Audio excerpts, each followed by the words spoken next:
So let's welcome our panelists. Thank you very much, Kim.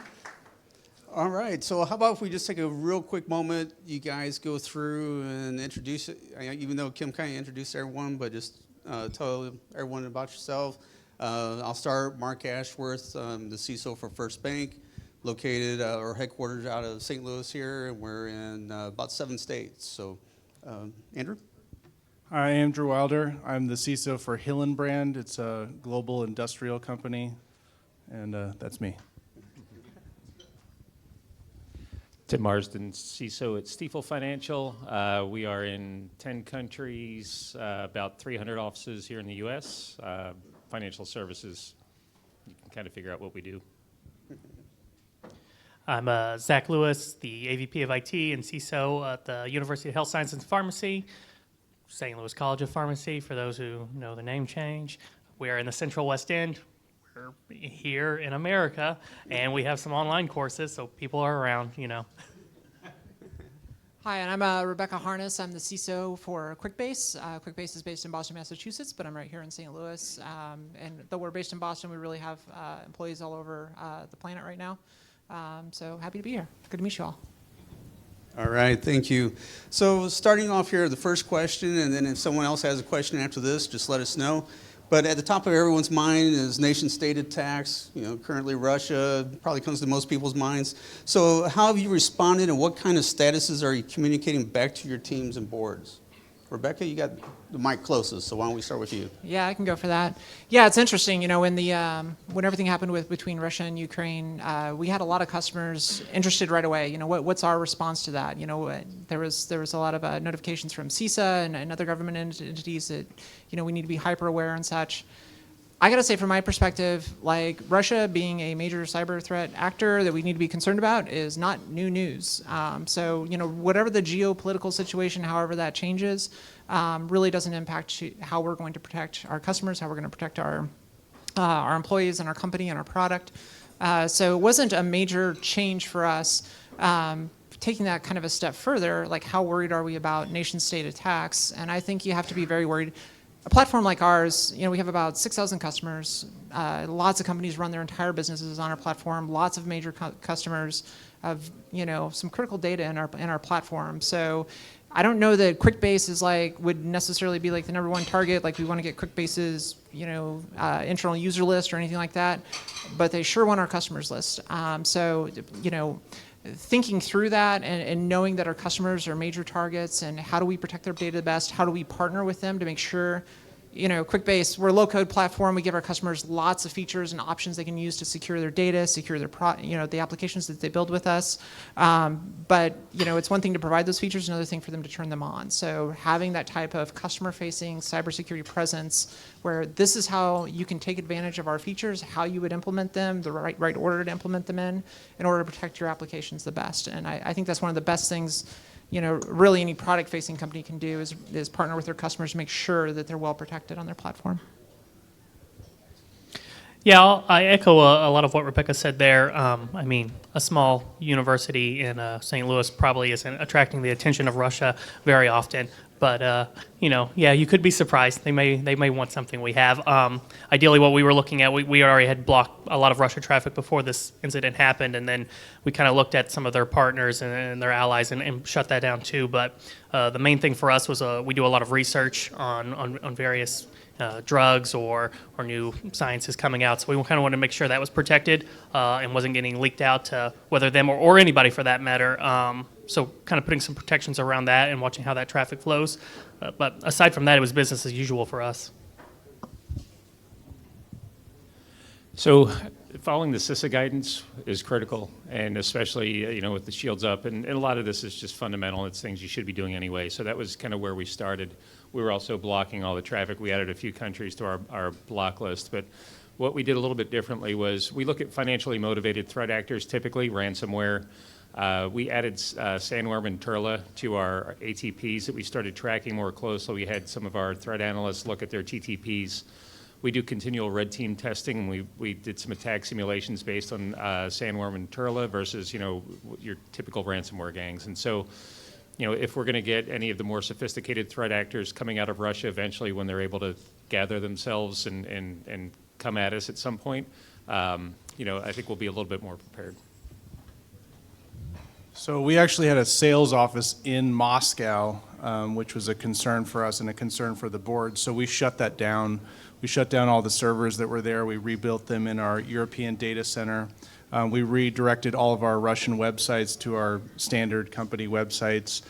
We have DDoS protection ready to turn on as soon as we see those threats coming in. And we're regularly meeting with the board of directors and giving them kind of an update on the state of cybersecurity as it relates to the Russia threat. What about you, Mark?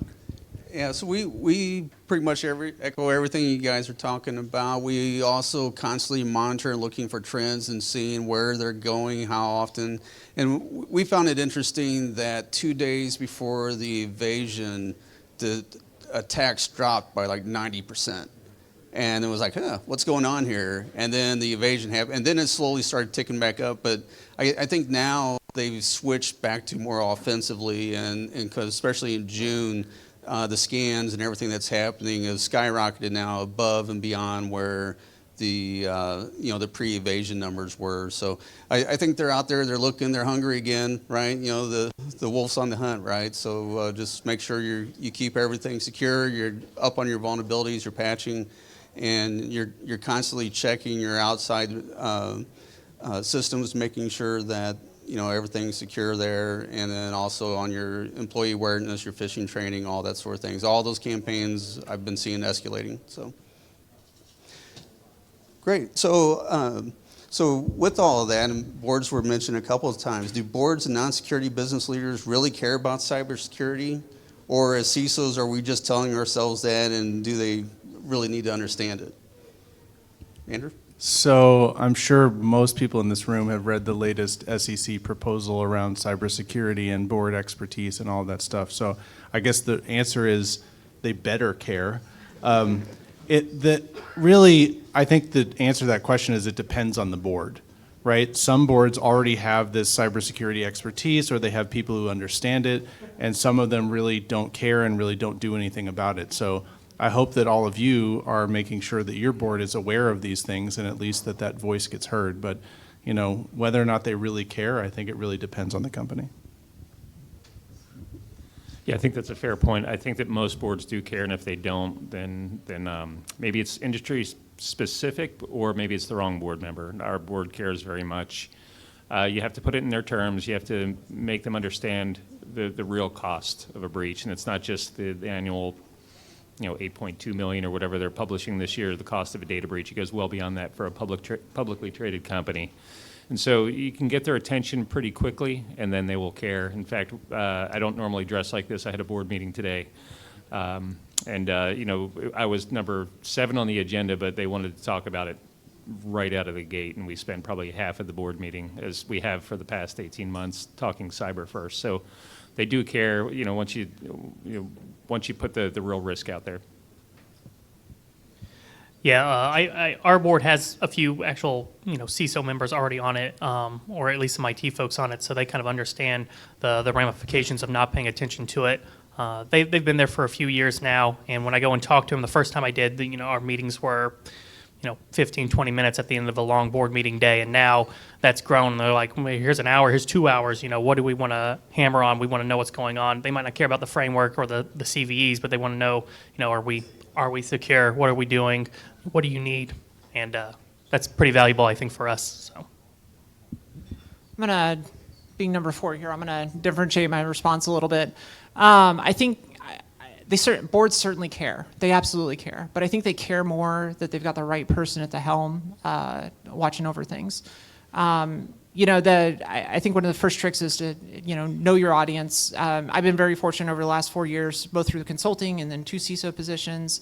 of presenting to many different boards.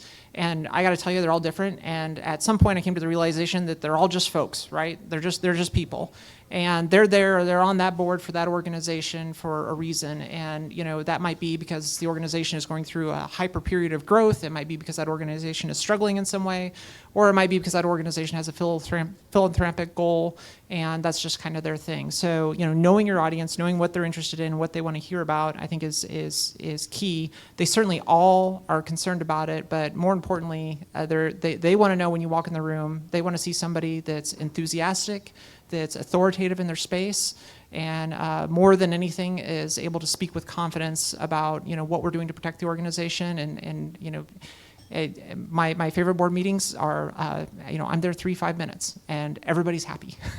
So. Okay, great.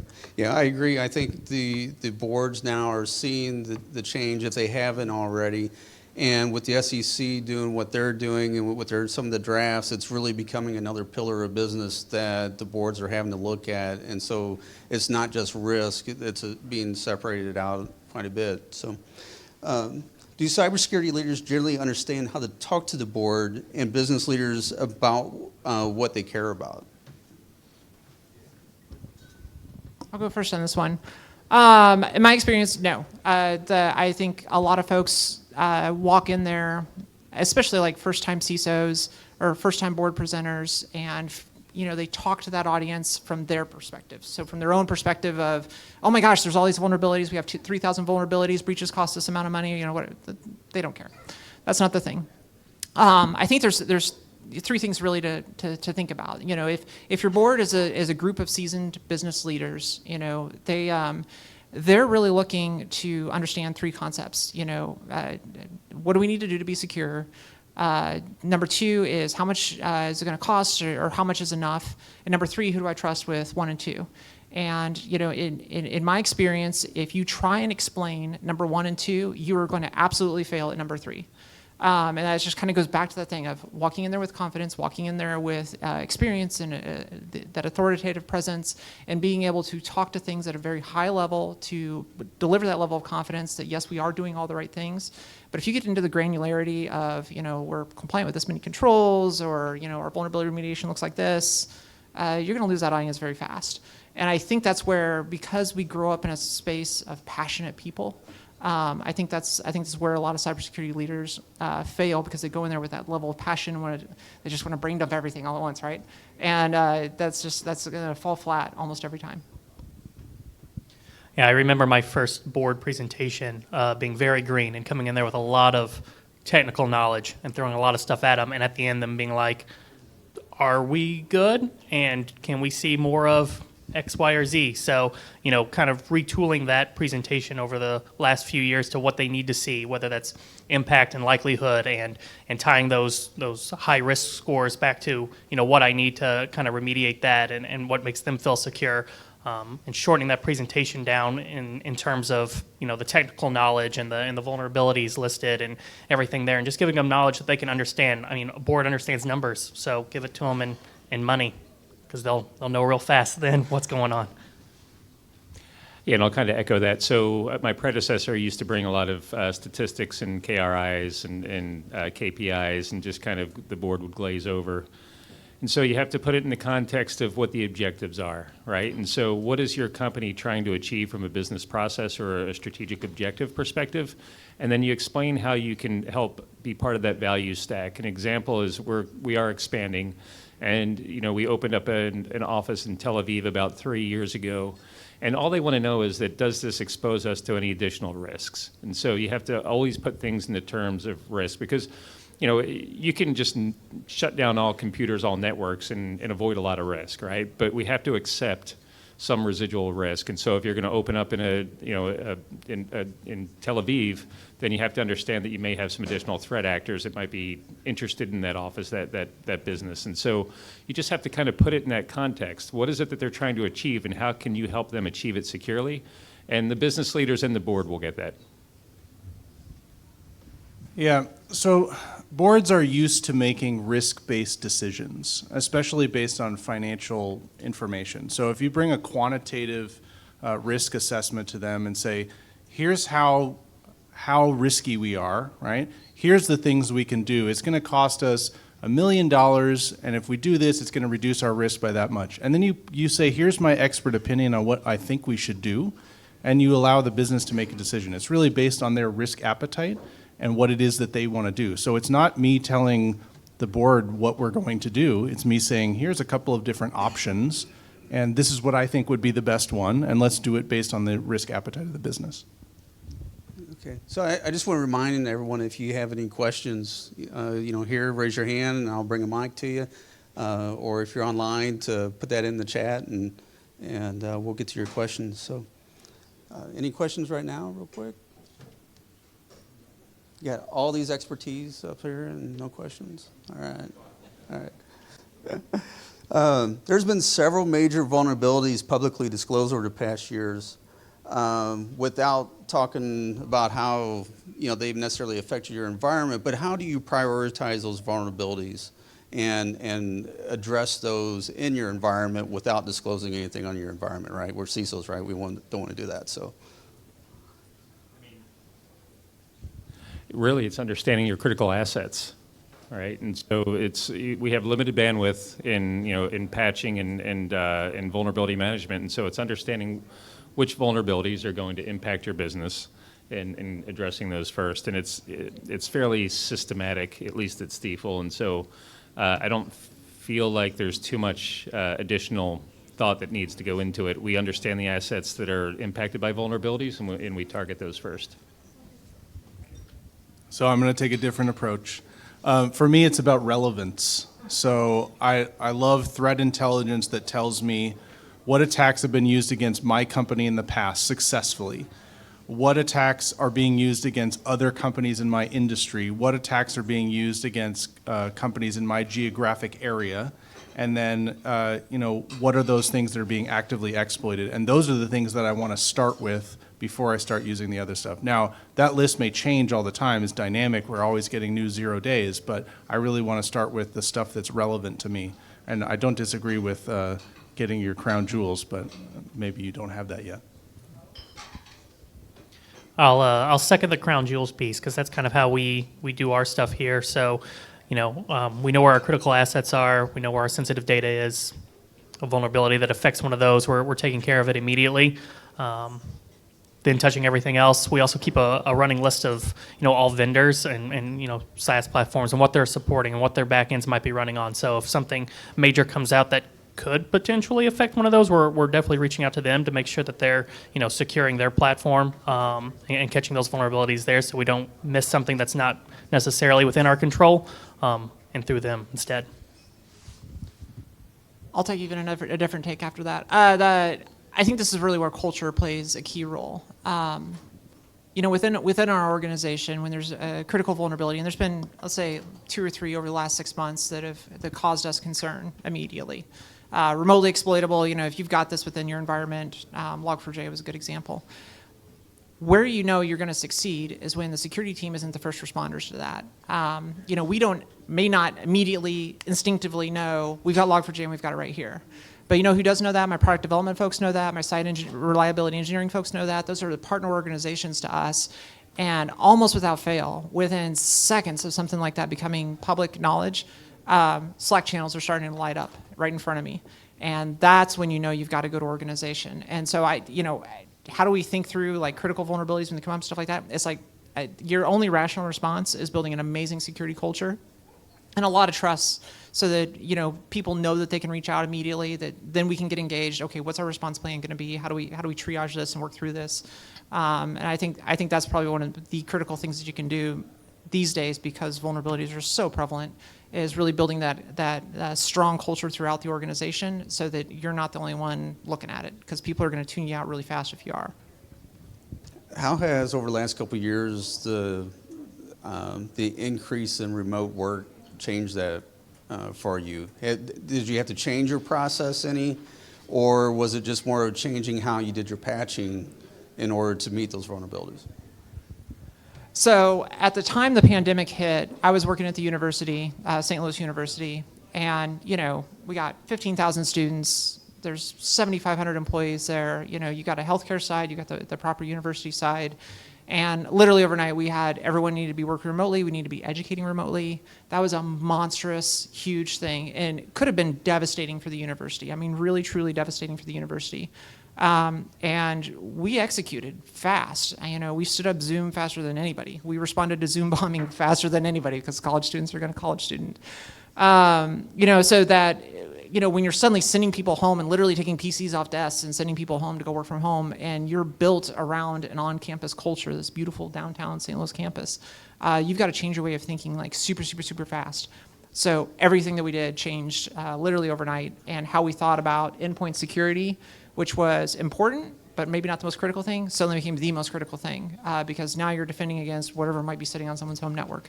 So anyway, I'll leave it there.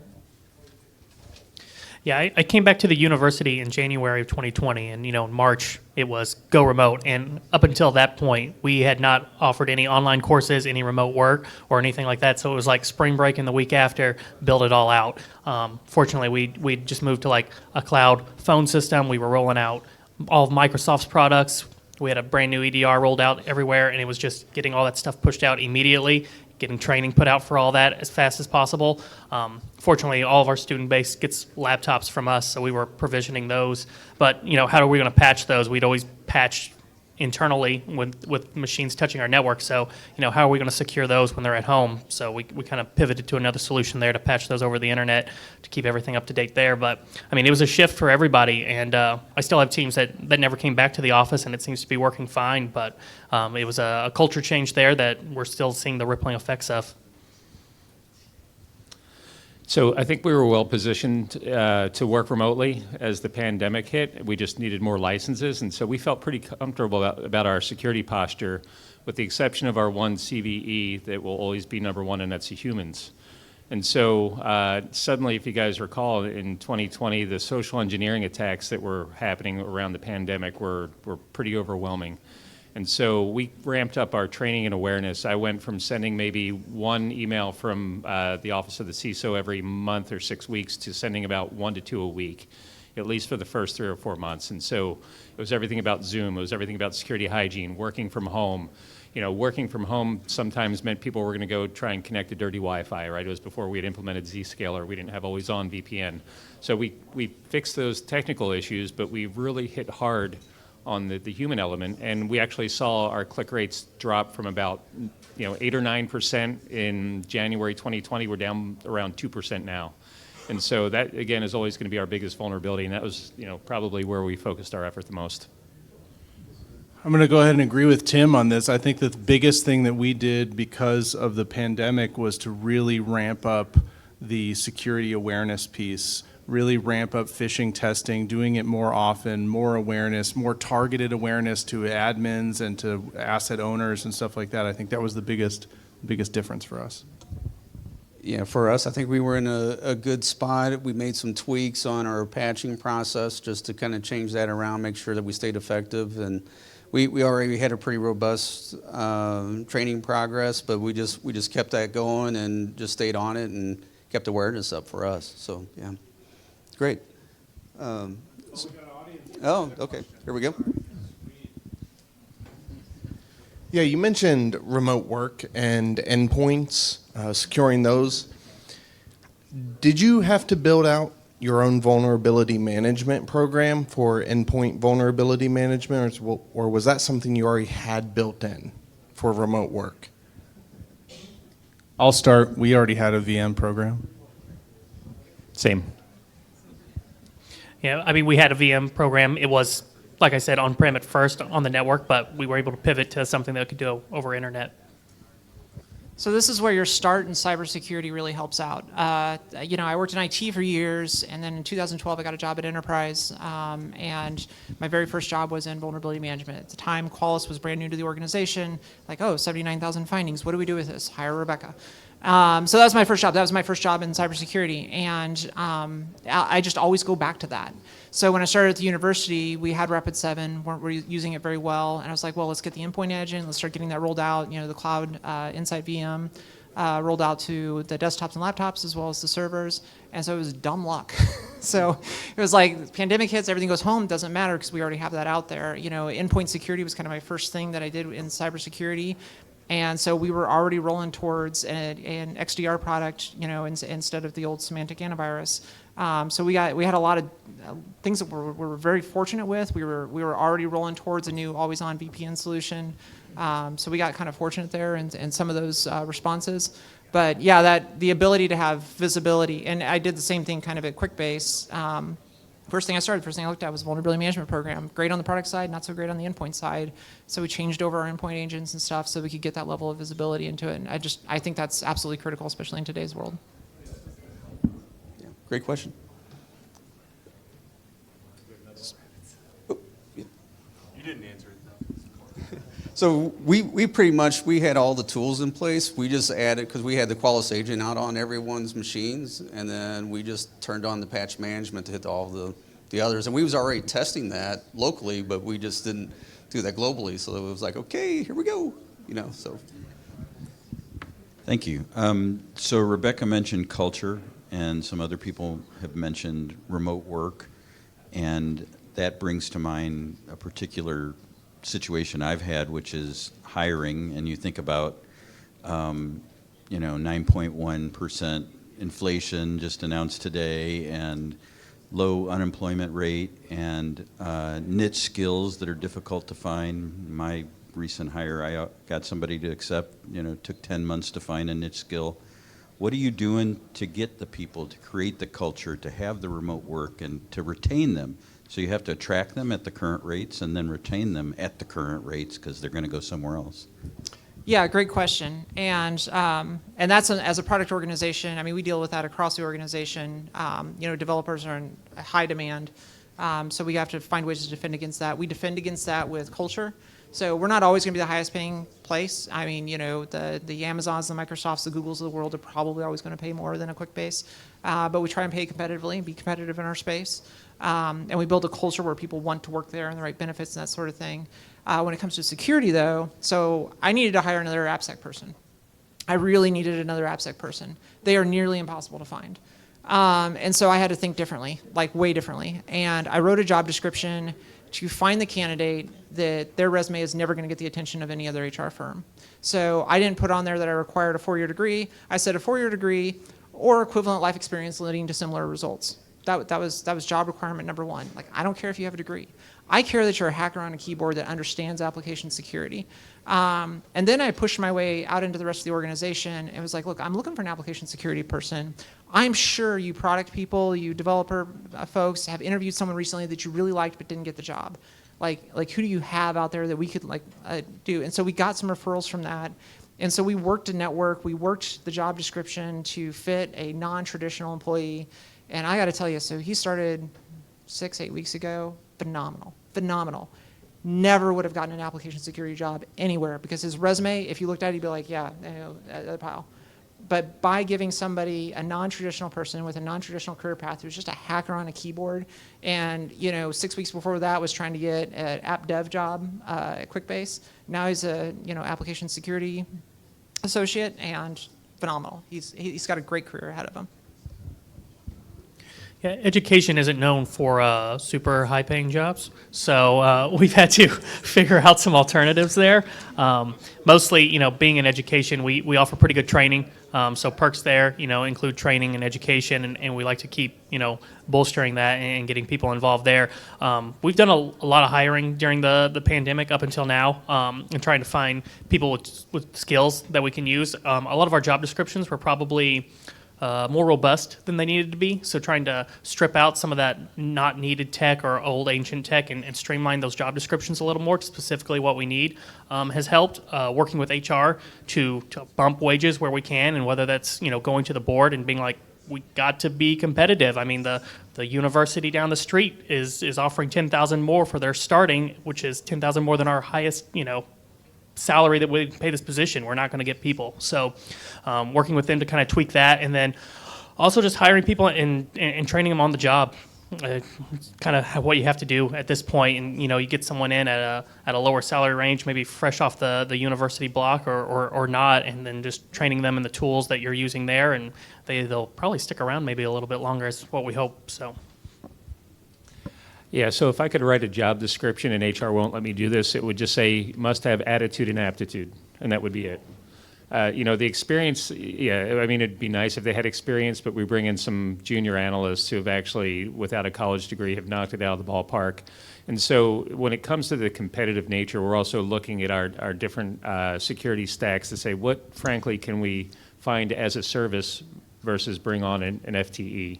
And, we have to be deliberate about that. We'd rather have FTEs, but we recognize in this competitive job space that, we just brought on IBM Guardium for database, and we don't have the skills here in St. Louis. At least we couldn't find them. So now we're using IBM as a service also to manage this for us. And so you have to know where you're going to draw that line of I can outsource this, or I'd rather have you want your security architects, as full-time staff, IR, TVM. These are the sorts of things you can have those discussions around who can be as a service and who needs to be an FTE.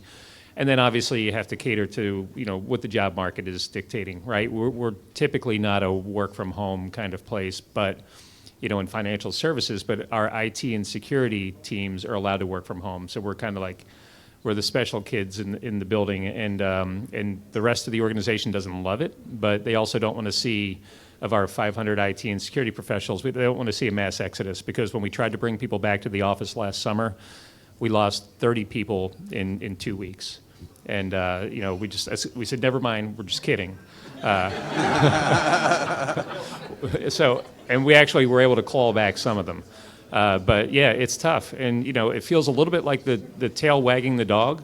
But at the end of the day, when you need the talent, you do what you need to do to get it. And I know that, some organizations can't pay as well than others, but again, attitude and aptitude. You bring someone in who you can train up, and you can solve those problems. I want to add real quick, I don't think I've interviewed a single person since the pandemic started that hasn't asked me if they can work from home or have some hybrid possibility. Like, no one has been like, oh, I want to be in the office 100%. So we've had to keep that door open, and Tim kind of reminded me of that while he was talking there, but that's something that we've had to offer everybody. Okay, so you can't teach tenacity, you can't teach work ethic. You can teach people to be a cybersecurity professional. So we're actually right behind you over there is Cyber Up. They do security apprenticeships.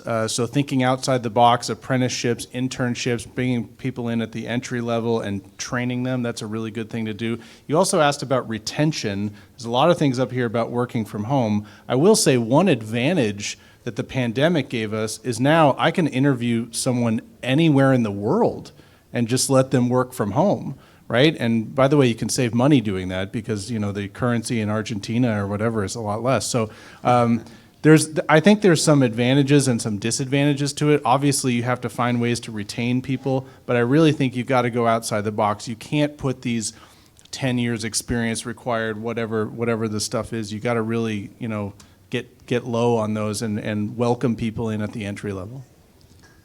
Yeah, half of my security team now is not even in St. Louis anymore, and that's just where we have to go. Otherwise, we're stealing from each other, right? So we're doing a lot to really watch the salaries, trying to stay competitive, really keeping the employees engaged. And our IT budget just from salaries alone has jumped up tremendously over the last couple of years, just to try to keep up with the market and everything. So, you had a question? Oh, we get with you the second time. Just a quick plug for Cyber Up. At Jones, we've hired at least 2 Cyber Up graduates. I just brought one on my team this month, and she's been fantastic. And I couldn't ask for any more. She's just been great. And I know we hired a second Cyber Up person in a different security team, and I think we've got a third, actually. So, yes, definitely look at Cyber Up if anybody's looking for help. Yeah, and kind of a tangentially related question. You all have high-end profiles from academic centers and all, but if you're looking at people without the college degree or whatever, are there things like a cyber up that you see and you know, it's okay, you know, I know somebody coming from here is going to have a good profile as a rule or whatever. Any names? I mean, whether it's the proprietary schools or local universities, what are the 2 or 3 that ring your bell if you see it?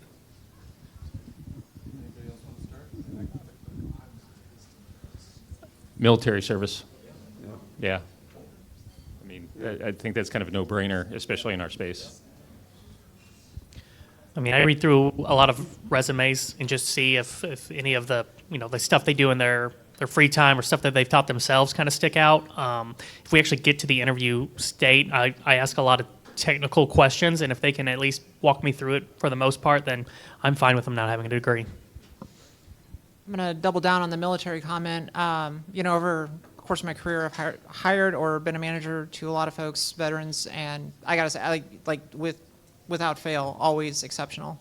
You know, I show up to work every day, ready to do the job, and if there's a problem that they don't know the answer to, they're going to figure it out.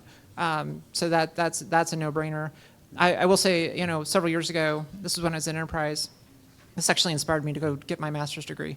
We had an individual came into the organization out of Cape Girardeau, cybersecurity program, and he was so phenomenal and so beyond what I would have expected out of his years of education. I was like, I need to figure out something because I'm not going to make it another 20 years in this industry if this is what's graduating. So, you know, CAPE was an exceptional program, and then also coming out of Maryville has been, I've seen a lot of exceptional folks out of there as well. Yeah, Maryville's been very good from our perspective. Military as well, or former military contractors, all of those has been really good. So, yeah, thank you. Any other? Where? Oh.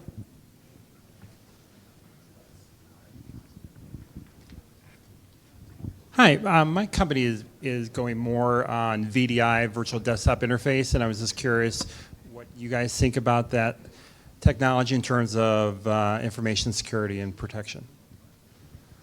Listen, I'm a big proponent of VDI. I think it's a great thing. It's a lot easier to patch and keep up to date. It's a lot easier to not have to deal with the logistics of shipping people machines. I think from a cybersecurity perspective, it's a great way to go. Obviously, there's some risks that come with it as well. I think you have to be conscious of those ahead of time. But it's really a much easier solution to use. Most of my offshore team is on VDIs today, and we're really happy with it. Yeah, I would agree, and we're not there yet, but you know, I liken it to the migration to the cloud. You know, 15 years ago, everyone was a little worried about the risk. It's just similar with VDI, but you know, we'll get there, and you have to understand who owns what controls, right? Just like you did in the cloud. So it's, you know, you have to go in it with eyes wide open. I really like the idea of a compromised machine getting blown away every night and spinning up fresh in the morning with any new, patch or anything that I rolled out. So to cure every day. We're not there yet. We're evaluating things and looking at even Windows 365, their kind of virtual machine or VDI virtual machine platform they're rolling out too, and seeing any use cases that might be there in the future. Yeah, as a security professional, I love it. I mean, anytime I can get a group of people working in my environment as opposed to on their own device, and in this day and age, most of our tools are all web browser based. If I can get them working in my environment, it's all the better for security. I also think, just if you have highly sensitive functions, and we have some of those, that VDI is just a fantastic solution for something like that. Especially as a security professional. Again, if I can get them operating in an isolated environment to do those highly sensitive functions, it's all the better, I think. Yeah, I think as a CISO, yes, it's great. As a CIO, it depends. It depends on your industry, depends on your use cases. I've been deploying VDI since the early 2000s. I had one of the largest deployments of Citrix VDI in the state of Missouri at one point. And that was in healthcare, and it was great. But then it went to manufacturing, and it was okay, but it all depended on the deployment and how much redundancy you can build in. And there's always like a point of failure that can just bring it all down.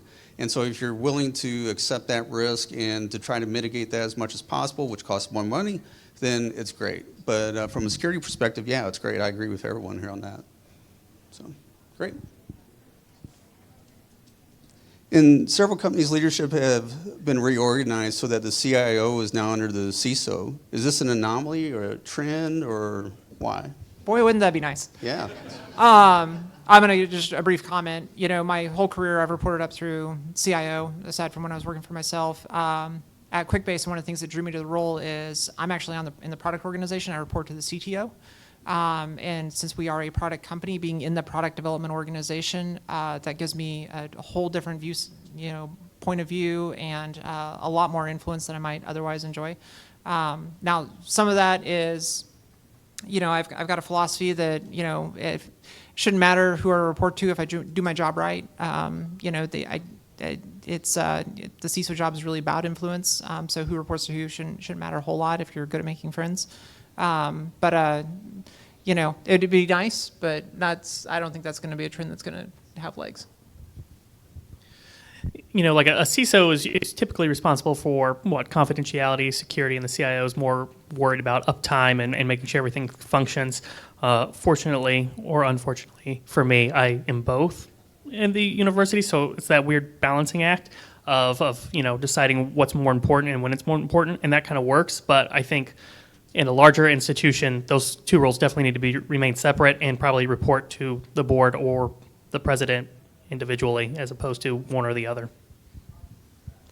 Yeah, I think I see that more of an anomaly as well. I report to our chief risk officer, and I have a very good relationship with our CIO, and I think that's the way, at least I think it should be. I think we work well together. Sometimes we have competing priorities, but we recognize the trade-offs.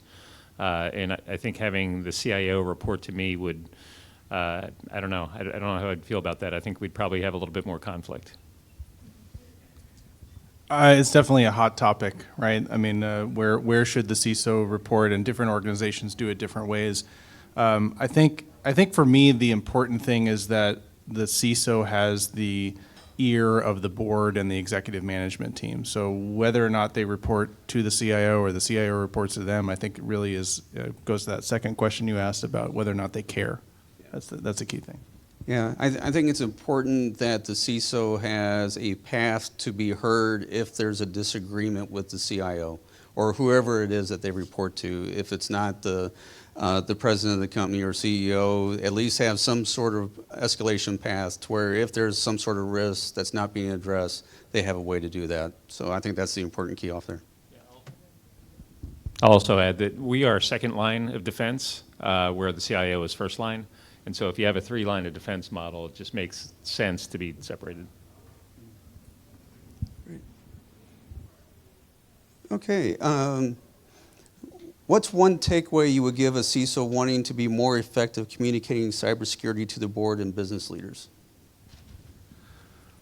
That's a good one. So I think that you need to speak their language. I think that you need to be able to understand and read the financial statement, understand where they're coming from.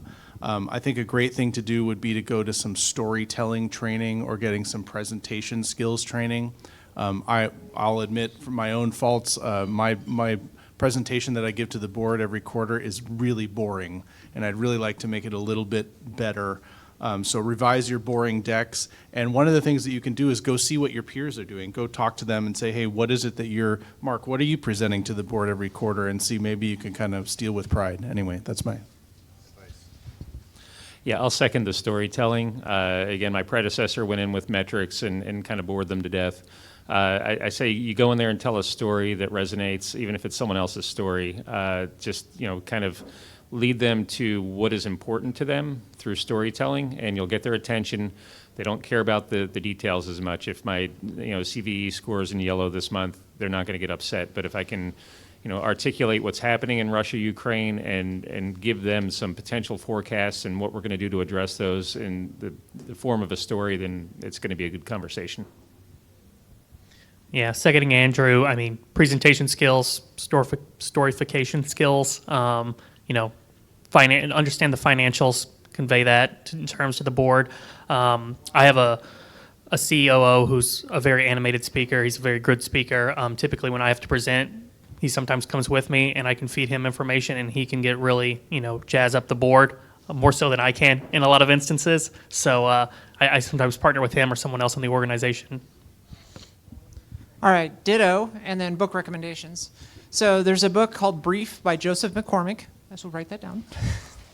That was recommended to me by the former CISO of Enterprise, and that was like the start of my journey to figuring out how to communicate to executive leaders that don't know a lot about cybersecurity. The second one was actually a recommendation that I got from through a SANS course. It's called The Exceptional Presenter, and the name of the author escapes me at the moment, but it's pretty easy to find on Amazon. And that was really good at kind of reinforcing the type of skills that are necessary to keep folks' attention. And what the heck, I'll go for a third one. There's another book called Own the Room. I can't remember the author, but she's written a couple books, and that's another phenomenal book if you want to kind of understand. If you're struggling with, like, why don't they get the way that I'm trying to, or what I'm trying to say, why aren't they understanding me? Own the Room in particular is excellent for that. So I'll say have a conversation with your grandparent. And if you can, without being technical, explain what you do to them and they truly understand and don't glaze over and just say, oh, that's nice, honey, then, there might be a good way to translate the technical to how a business leader needs to understand it and then put it into their terms and associated with them. So if you could talk to someone else that's non-technical out of there. I used to have to work with doctors all the time and explain technical stuff, and doctors have no patience for anything. So if you can hold a doctor's attention for more than a couple minutes to talk about it, then you're doing okay. So that's kind of my baseline that I've always used there. Talk to a doctor and then you go good, right? So A SOC analyst and a pen tester are completely different things to grandparents. They're like, no idea. that's true.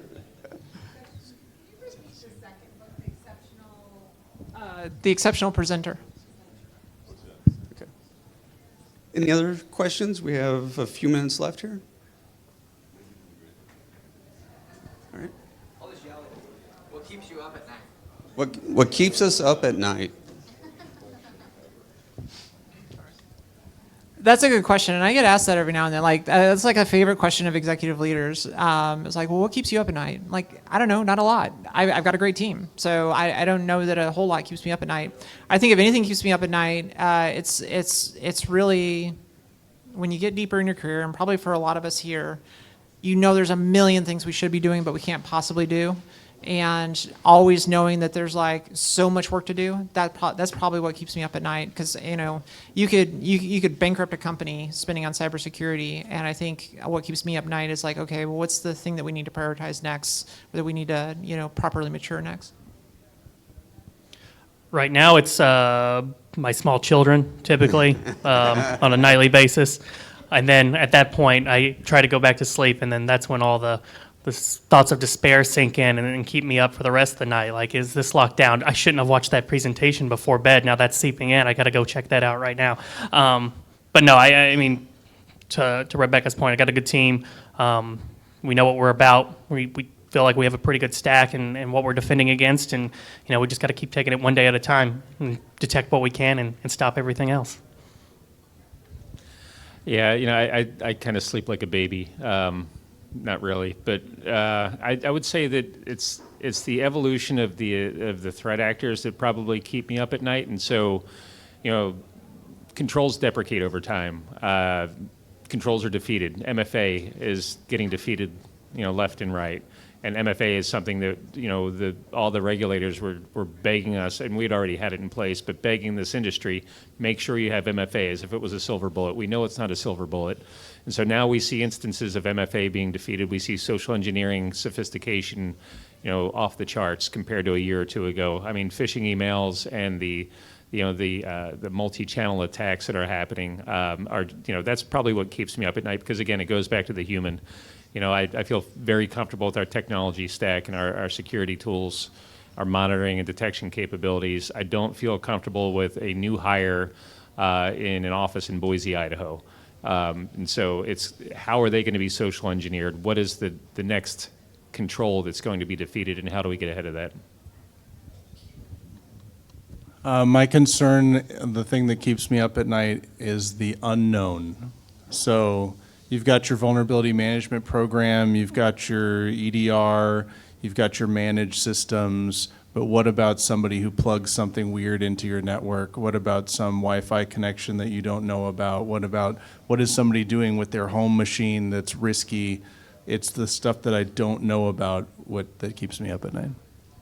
Yeah, I got 4 areas. I got networking, I got the cyber side, I got physical security, and then I got deposit fraud. So I try not to think about any of them at night, otherwise I will stay up. But, you know, it'll be one of those things where it's like I'll just see something and right before bed, and then I'm thinking about it. It's like, oh, okay, well, do I have good camera position there? Or do I have good monitoring there? And then I kind of calm myself back and go, yes, you do. So just kind of, and then try to not trying to dwell on those things. You know, I agree with everyone else. I'm comfortable with my stack that I got in place. I'm comfortable with my team that I have.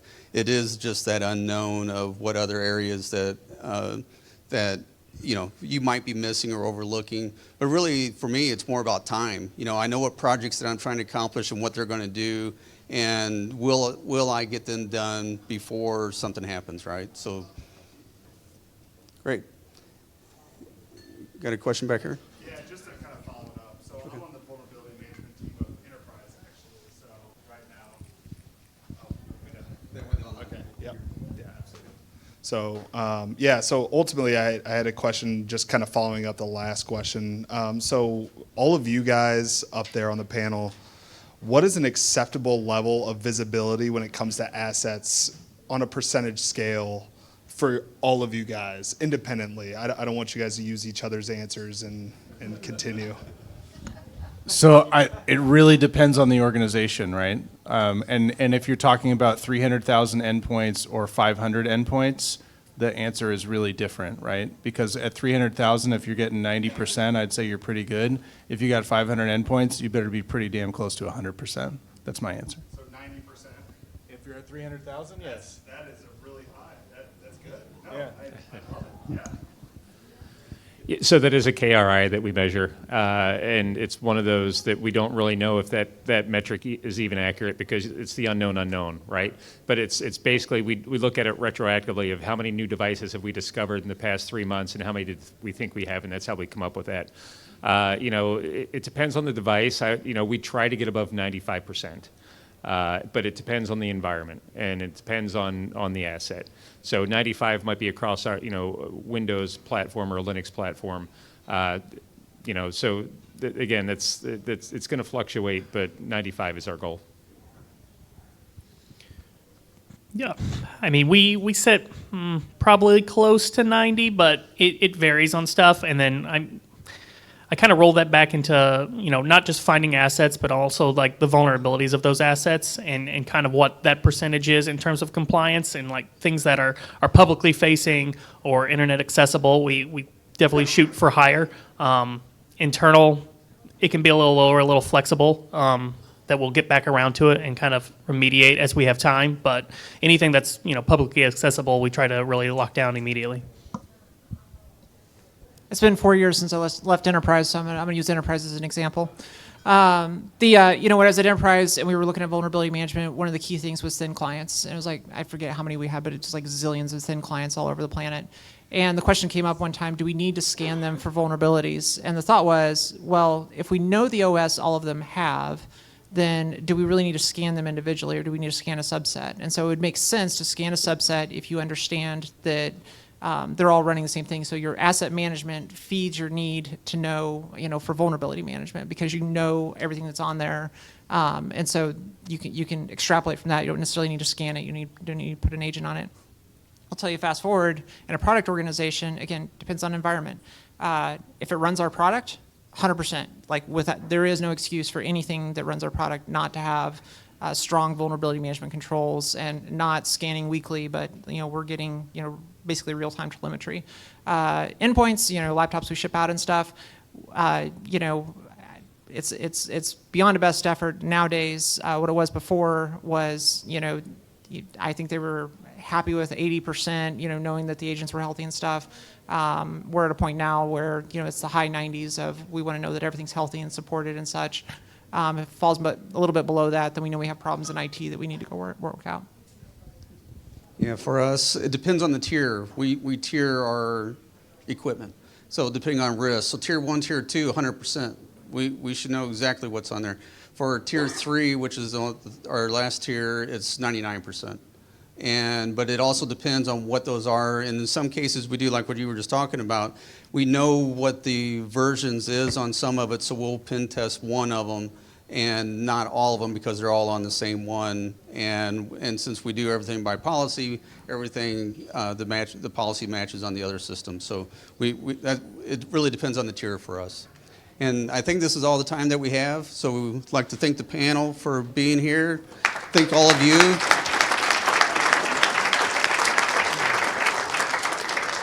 I'd like to thank the vendors and everyone. They're the ones that make it possible. And thank you, Kim, for having us. Can I ask you guys one last question?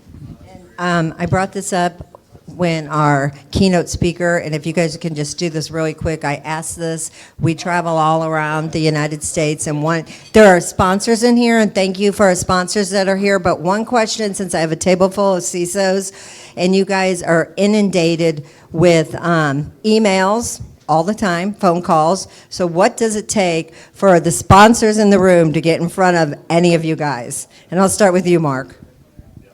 You better get the ear of someone underneath me. So get one of my manager or someone else, get to them, impress them, and then that'll flow up to me. Build a better mousetrap. Yeah, I'll agree with Mark. Gatekeepers. Find the gatekeepers. Gatekeepers, don't call me because I haven't answered my phone in 2 years. Be great at relationship management. Sending me an email is never ever going to work. But building a relationship first, and vendors that have been very successful with me that I take from organization to organization, build that relationship first. I'm gonna hold up Tim back there as an example. I walked around this room like 4 times. Tim was the one that flagged me down, and he knew me. He knew my name. He was keeping an eye out for me all day, and we just had a great conversation. It wasn't about trying to sell me, typing DNA. It was about building a relationship, having a conversation, and that caught my ear. That'll be worth a meeting later on.